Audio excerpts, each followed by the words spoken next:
नमस्कार दोस्तों, स्वागत है आप सभी का हमारे आपके अपने प्यारे से official YouTube channel Apaar education पर। Most recommended warm welcome all of you on our official YouTube channel Apaar education. दोस्तों, जैसा कि आपको पता है कि आज का जो दिन है वो है संडे, यानी कि रविवार। लेकिन कल की डेट में हमारा जो वीडियो था करंट अफेयर्स का, वो किसी वजह से नहीं आ पाया था, कुछ अर्जेंट था हम लोगों को। तो इसलिए दोस्तों आपको जो है कल का जो वीडियो है इसका आप आपके अपने ऑफिशियल यूट्यूब चैनल पर इसको अपलोड करने वाले हैं।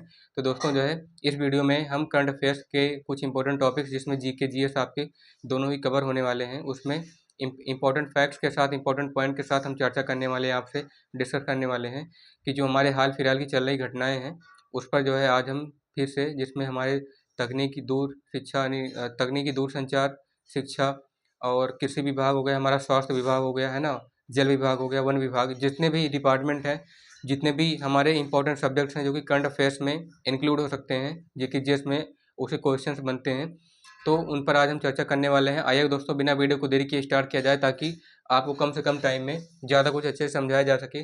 देखिएगा, ये जो इसमें से आपके कुछ करंट अफेयर्स के क्वेश्चंस हैं, कुछ आपके जीके जीएस के क्वेश्चंस हैं, ठीक है। तो दोस्तों आइएगा स्टार्ट किया जाए। देखिएगा, कल की डेट में हमारा जो आपका वीडियो है वो मतलब आपके अपने official YouTube channel Apaar education पर नहीं आ पाया था, तो उसको जो है आज फिर से अपलोड किया जा रहा है।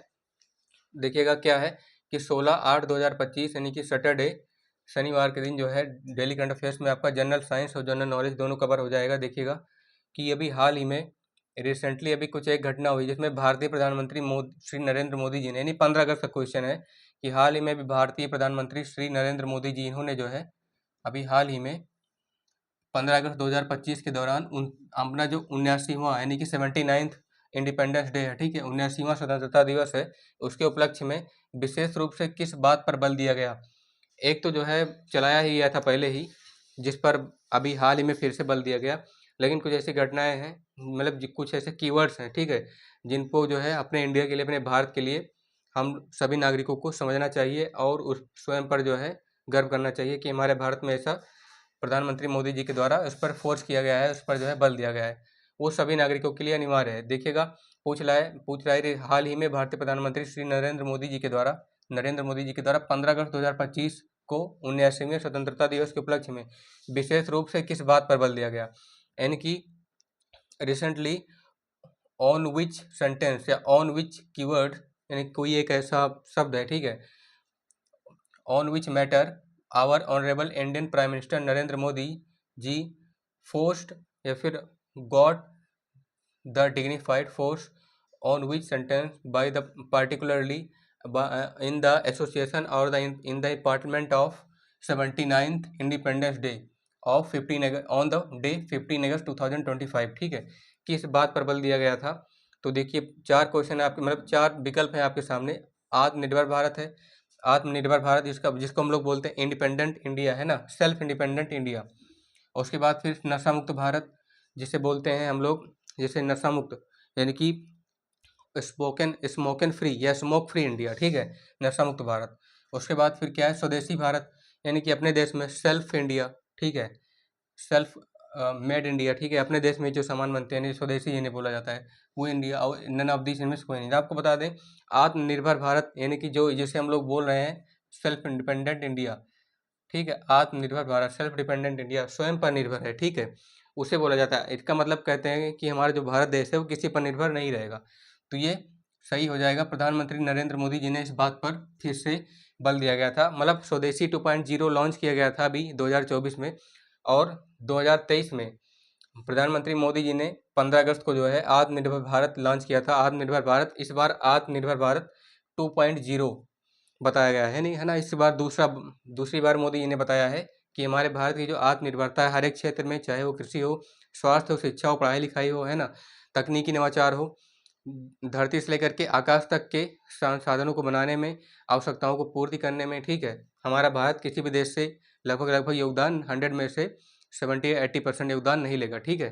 मतलब उसमें अगर कोई चीज़ ज़रूरत पड़ रही है, कुछ रिसोर्सेस की जो हमारे पास हैं, उनसे काम चलाया जाएगा, बाकी का और अपने आप में बढ़ाया जाने की कोशिश करने लगेगा। भारत अपने आप में और रिसोर्सेज को और स्रोतों को बढ़ाएगा। बाकी जो नहीं है, जैसे वो अपने जो महत्वपूर्ण देश है ना, अपने जो जिनके रिलेशंस भारत के साथ अच्छे हैं, उनसे भारत क्या करेगा, डील करेगा। जैसे रूस हो गया, ठीक है, जैसे रूस जैसे भारत के जो दोस्त हैं, जैसे ब्रिटेन हो गया, ब्रिटेन तो बाद में है, रूस तो पहले नंबर का है, और उधर श्रीलंका हो गया, और भारत के जो पड़ोसी देश हैं, कुछ ऐसे देश हैं जिनसे भारत के जो रिलेशंस हैं वो अच्छे हैं, ठीक है। तो भारत उनके साथ क्या करेगा, डील करेगा, व्यापार बिजनेस में जो है ट्रेड डील करेगा, और भी जो रिसोर्सेस होंगे भारत उनको मंगवाएगा, ठीक है। तो ये आपके सामने जो है ये वाला ऑप्शन सही हो जाएगा, आत्मनिर्भर भारत, ठीक है, सेल्फ डिपेंडेंट इंडिया। आइएगा आगे देखते हैं, आप लोग इसे बोल सकते हैं, और honourable prime minister Narendra Modi ji launched या forced given the power on the force of self-independent India, particularly in the association of 79th Independence Day on 15 अगस्त 2025 रिसेंटली, अभी हाल ही में, ठीक है। अभी हाल ही में दूसरा वाला क्वेश्चन क्या पूछ रहा है, अभी हाल ही में भारत ने अमेरिका की मानी जानी डिजिटल कंपनी गूगल को टक्कर देने के लिए स्वदेशी रूप से कौन से सर्च इंजन पर काम करना शुरू किया। आपको बता दें, अभी भारत ने हाल ही में गूगल को, जब गूगल है ना, जो कि भारत में और अमेरिका में सबसे ज़्यादा चल रहा है, अब पाकिस्तान में भी चल रहा है, मतलब कुछ ऐसे देश हैं भारत के पड़ोसी देशों में भी क्या गया है, गूगल का राज है, सबसे ज़्यादा गूगल इंडिया में अपने चल रहा है, ठीक है। ये जो गूगल कंपनी है सर्च इंजन, इसको टक्कर देने के लिए भारत ने अपना खुद का सर्च इंजन बनाना चालू कर दिया है, ताकि डिजिटल रूप से भारत भी जो है, अब हम लोग बोल रहे हैं ना कि भारत वैसे भी ऑफलाइन, एक बोलते हैं कि डिजिटल को छोड़ करके जो भारत की आत्मनिर्भरता है वो अपने आप में एक प्रकार की पावर है, एक प्रकार की भारत की जो है शक्ति है, ठीक है, कि आत्मनिर्भर बने, भैया भारत का आत्मविश्वास है। लेकिन डिजिटल लाइफ में भी गूगल जैसी कंपनी के साथ अब अमेरिका ने जैसे जब से टैरिफ लगाना स्टार्ट किया भारत पर, अन्य देशों पर, तो भारत पर सबसे ज़्यादा इसका असर देखने को मिला है। तो भारत ने डिजिटली भी सेल्फ इंडिपेंडेंट बनने के लिए क्या किया है कि गूगल की कंपनी को टक्कर देने के लिए अपना खुद का एक सर्च इंजन बनाना चालू कर दिया है, जिसे कुछ लोग कमेट बोल रहे हैं, जिसे कुछ लोग भारत सर्च बोल रहे हैं, ठीक है। आइए देखते हैं क्या है, मतलब आप लोग इसे बोल सकते हैं, recently India started to work on our own, recently India work या started to work on our own search engine to challenge to challenge to Google which is already American company, okay, American digital company, famous American digital company, the same search engine is what, वो क्या है, ठीक है। तो आपके सामने फिर से चार ऑप्शंस हैं, भारत सर्च है, कमेट है, परप्लेक्सिटी है, इनमें से कोई नहीं। परप्लेक्सिटी एक कंपनी है, मतलब जो सर्च इंजन को लॉन्च करने में काम आती है, एआई की एक कंपनी है, ठीक है। तो आपको बता दें, कुछ लोग इसे भारत सर्च कह रहे हैं, कुछ लोग कमेंट कह रहे हैं, लेकिन आने वाले टाइम में अब सब ऐसा ज़्यादा लोग कह रहे हैं जो रिसर्चर हैं, कमेंट हो सकता है। तो भारत ने अभी हाल ही में अपना सर्च इंजन बनाने के लिए कमेट जैसी एक कंपनी है, जो भारत की अपनी स्वदेशी कंपनी है, ठीक है, मतलब कमेट एक प्रकार का सर्च इंजन है जो भारत की एक स्वदेशी कंपनी के रूप में काम करेगा। ये डिजिटल भारत की जो आत्मनिर्भरता है उसको बढ़ाएगा, ना कि कोई दूसरे देश पे भारत डिपेंड रहेगा, ठीक है, वो इंडिपेंडेंट रहेगा, सेल्फ डिपेंडेंट जिसे आप बोल सकते हैं। तो भारत सेल्फ डिपेंडेंट होने के लिए कमेट जैसी एक सर्च इंजन को बनाने की कोशिश कर रहा है, जो कि गूगल को टक्कर देगा आने वाले टाइम में, ठीक है। हम इंडिया के लिए ये अपील की गई है, हम इंडिया के जितने भी यूजर्स हैं गूगल के, ठीक है, वो जो है जब ये आएगा, जब ये लॉन्च होगा, तब प्ले स्टोर पे नहीं, मतलब इसका खुद का ऐप स्टोर होगा, ठीक है। जैसे गूगल का एक होता है प्ले स्टोर है, जहाँ से सभी ऐप गूगल के थ्रू रन करते हैं, वैसे कमेट के जितने भी ऐप्स हैं उसको रन करने के लिए भारत सर्च या भारत ऐप स्टोर करके उसका नाम होगा, ठीक है। तो कमेट यानी कि कमेट का भी खुद का एक ऐप स्टोर होगा आने वाले टाइम में, अभी लगभग हो सकता है इसी साल में या आने वाले अगले साल में ये कमेट जो है गूगल को लगभग लगभग टक्कर देगा, या कह सकते हैं कि गूगल का जो इंडिया में एक्सपेंशन है, विस्तार है, उसको कम करेगा, ठीक है। तो आप लोग बोल सकते हैं, recently India started to work on our own search engine as commit to challenge by to challenge the American digital company Google on the on our crucial form of self independent India, यानी कि स्वदेशी रूप में, ठीक है। आइए आगे बढ़ते हैं, क्या है, अब अभी हाल ही में अमेरिकी राष्ट्रपति डोनाल्ड ट्रंप और रूसी राष्ट्रपति व्लादिमीर पुतिन की मीटिंग कहाँ होने वाली है।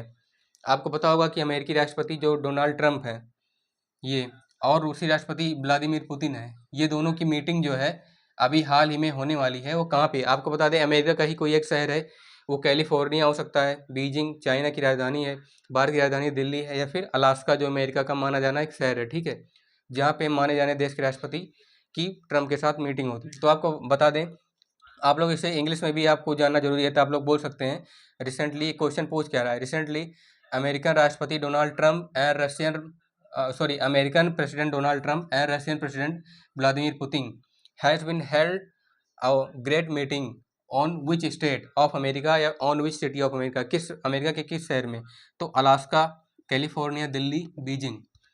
आपको बता दें माने जाने शहर हैं, भारत की राजधानी दिल्ली, चाइना की जो कैपिटल है राजधानी है बीजिंग है, कैलिफोर्निया अमेरिका का ही एक मतलब राजधानी के जस्ट बगल का ही है कैलिफोर्निया, ठीक है।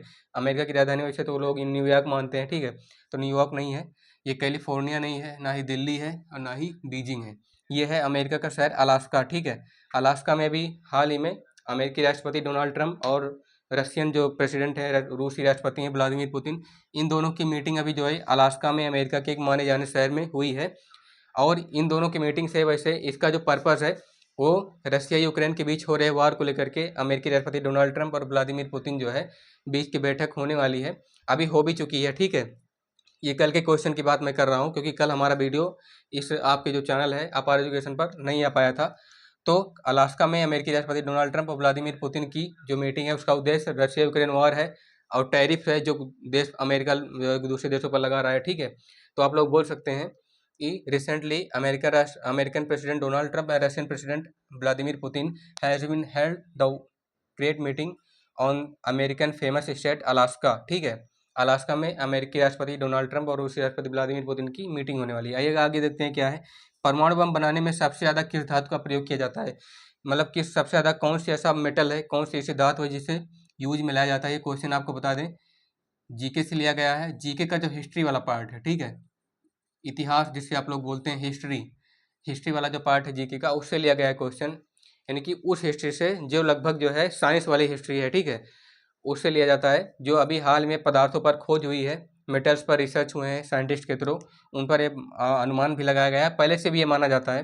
तो आप लोग बोल सकते हैं which metal is mostly used to make atom bomb? कौन सी ऐसी धातु है जिसका यूज सबसे ज़्यादा, जिसका प्रयोग सबसे ज़्यादा एटम बम यानी परमाणु बम बनाने के लिए यूज किया जाता है? ये एटम बम, ठीक है, जो आजकल हर देश के पास होना जरूरी है। अगर नहीं है तो वो देश समझ लो जो है कोई भी अगर शक्तिशाली देश है जैसे चाइना हो गया तो वो दूसरे पर क्या है कब्जा करेगा, ठीक है।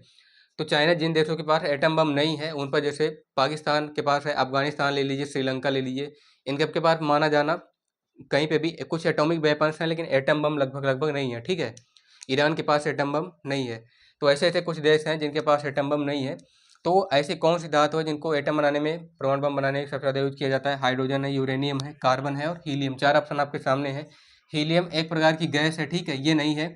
कार्बन भी नहीं है। यूरेनियम, आपको बता दें यूरेनियम एक ऐसी धातु है जो जिसकी इतनी पावर होती है ना। बता दें अगर 1 ग्राम आपके पास यूरेनियम है, अगर उसको किसी भी बैटरी में लगा के अगर आप चार्ज करते हैं, ठीक है, अगर वो बैटरी मोबाइल की हो या जो है इन्वर्टर की बैटरी हो, अगर वो 1 ग्राम चार्ज होती है, मतलब 1 ग्राम बैटरी यूरेनियम अगर आप लेके आते हैं, उससे बैटरी बनाते हैं, तो वो बैटरी, ऐसा रिसर्च हम नहीं कह रहे हैं, ऐसा रिसर्चर नहीं साइंटिस्ट द्वारा अनुमान लगाया गया है, यूरेनियम की 1 ग्राम की बैटरी 1 साल से लेकर के 2 साल तक लगभग जा सकती है। मतलब 2 साल तक आपको मोबाइल चार्ज करने की जरूरत नहीं पड़ेगी, 1 साल आपका इन्वर्टर फुल रहेगा, ठीक है। यूरेनियम की पावर इतनी होती है दोस्तों। जहाँ पे यूरेनियम से बना एटम बम गिरता है, जिस किसी भी देश पर, किसी भी राजधानी पर, या एक एटम बम दूसरे एटम बम पर गिरता है, तो इतना ज़्यादा विस्फोट करता है कि आपको बता दें कि उससे लगभग 25-30 किलोमीटर की बात छोड़ दीजिए, लगभग 50 से 60 किलोमीटर के कवरेज में आने वाले जो एरियाज़ हैं, ठीक है, वो एकदम पूरा ध्वस्त हो जाते हैं।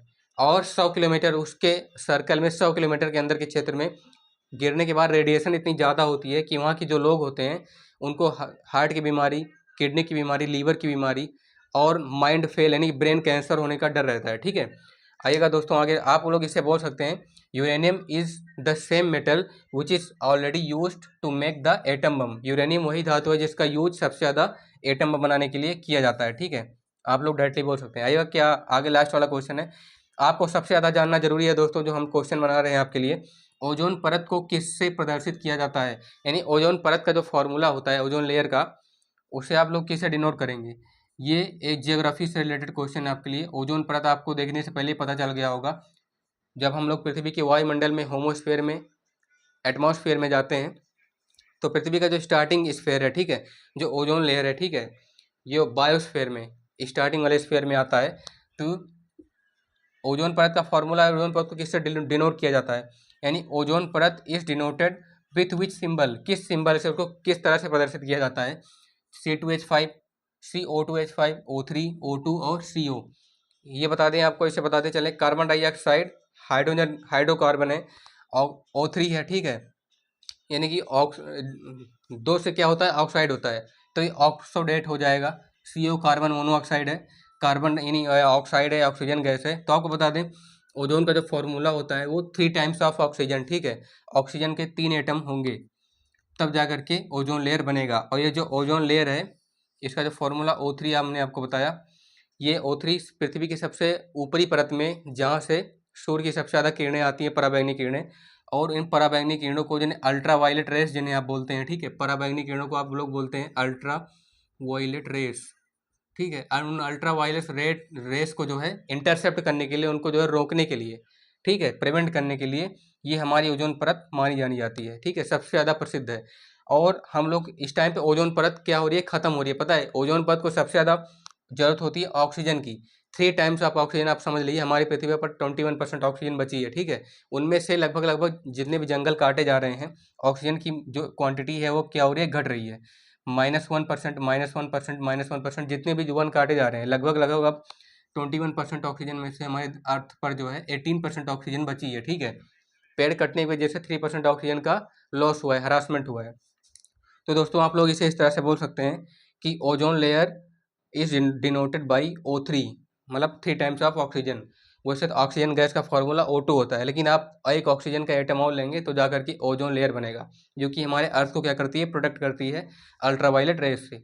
तो दोस्तों आशा करता हूँ हमारे द्वारा इस वीडियो में दी गई आपको जानकारी एकदम डिटेल वाइज समझ में आई होगी। अगर आपको कुछ भी इसमें से समझ में नहीं आ रहा है तो आप लोग दोबारा इस वीडियो को रिप्ले रिवाइंड करके देख सकते हैं।